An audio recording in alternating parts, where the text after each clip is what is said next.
question about your session yesterday with Wookie.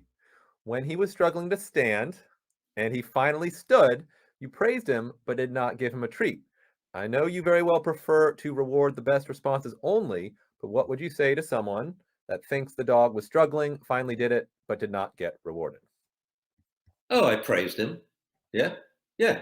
So that's a So, reward. Yeah. I mean, if you go back and watch Wookie again, I want you to count the number of food treats I gave in that 42-minute video, which is largely unedited. That was one session, I think, with Wookie.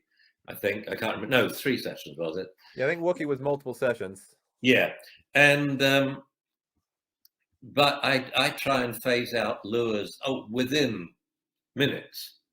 Okay, but I'd bring them back if a dog's having difficulty with something, obviously, but then I want to totally phase them out. So the hand signal is now what the dog is reading. But food rewards also, no, I want to phase them out.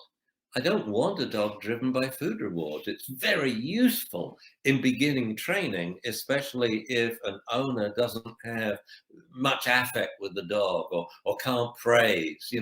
Like both Jamie and I have good voices. They're very communicative, like, because Jamie's always reading from a rolling text, I'm just talking with it in my brain, and I just love praise. To me, it is the second best reward, second only to dopamines, endorphins, and oxytocin. I want the endpoint of training to be, the holy grail of training for me is that the dog is reinforced internally, not by any external reinforcer like food or praise, because we may not have them with us. I can think of a time when I didn't have praise with my dogs, and it was when the first Gulf War broke out, and I had two nephews and a niece in the military, and I thought, oh no! And the dogs are jumping around because they ran up, to see me when I turned on CNN, and I said, "Dogs down." I hadn't got a bit of praise in my heart, but they recognized that dogs, the emergency group command, and the tone, meaning this is a have to, we must do it. It'll be explained afterwards. And sure enough, they got the treats afterwards. But yeah, if the dog's having difficulties, go back to use the food lure, but then phase it out as soon as possible. It mustn't become a crutch, because then you're bribing. But food rewards, you saw, I think, pretty clearly with Wookie, how we phased them out. And then when you put them on the table, you've now increased the value, the working value of the food reward, because it's a food reward and a food distraction. It's over there, and you're calling the dog away from it to stay in front of you. And the dog has to remain staying when you go over to get the food. And but really phase them out. It's my fault. I brought food lures and food rewards back to dog training. They'd gone for like 60 years, But it's serious, and in lure reward training, it was a 3-step process. Stage 1, phase out the food lure. Stage 2, phase out the food reward. And how do you replace it with better rewards, more powerful rewards, life rewards, interactive games, praise, especially because you've usually always got it. And I love what praising a dog does to the person.